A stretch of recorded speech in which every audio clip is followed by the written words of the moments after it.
But if you were going to give a definition of what it means to be a person who's free, what would that definition look like? Now, I've done this a lot with students, and recently they gave me a definition I basically hear all the time. And they said, freedom is doing whatever you want without restraint. And when we start to sin and when we start to break God's law, that shame and the guilt, it's going to be there no matter what, and you're going to feel that. And so you can't actually experience and enjoy life as much the way God wants us to. If we didn't have restraints, we'd be acting on what we wanted all the time. So you can find yourself going off in the wrong direction and think, well, how did you get there? Well, just one step at a time, going in the wrong direction. All of a sudden you think, wait, I can't believe I'm so far off course. So the only way someone can stop believing the lie is to recognize what the truth is.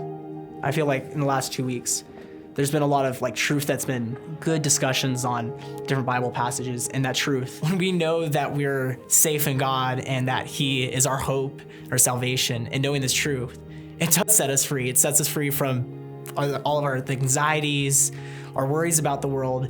Living a Christian life, we can enjoy it so much more when we live it inside of God's directions, when He's telling us what to do.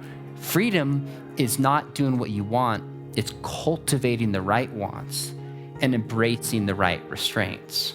How do you live?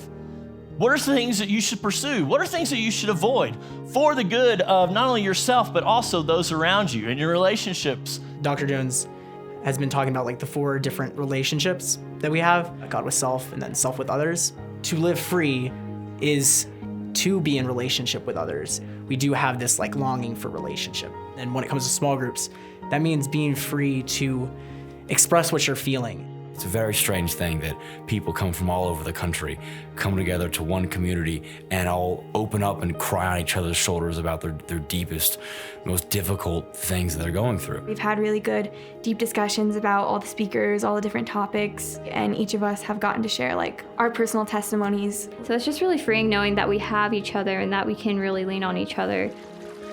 Let's say I just went out into a forest and I just went hiking. Without utilizing restraint, I would probably not follow any path. We were trying to use restraint and we tried to walk up the path to get to the top of Pikes Peak, but we went to the side and missed our path. When we utilize restraint, we end up getting to the top in the safest way. When it comes to rafting, one of the big rules, they said you can't jump out of the raft.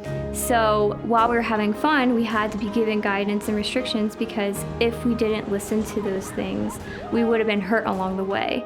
If I climbed without the harness, and if I just climbed that 80-degree slab of rock straight up, when my foot would slip without the person at the bottom helping you, without that, you're gonna come tumbling ground. Those rules and guidelines that God has given us is because He loves us, and those will lead us to freedom. We're free from our sin, and we are no longer held to our sin. We're no longer held down by that. It's like a weight coming off our chest. We're only free when we know what we're made for. Jesus asked the greatest commandment. What did He say? Love God vertically and love others. Our deepest purpose is relational, to be in relationship with God and relationship with others.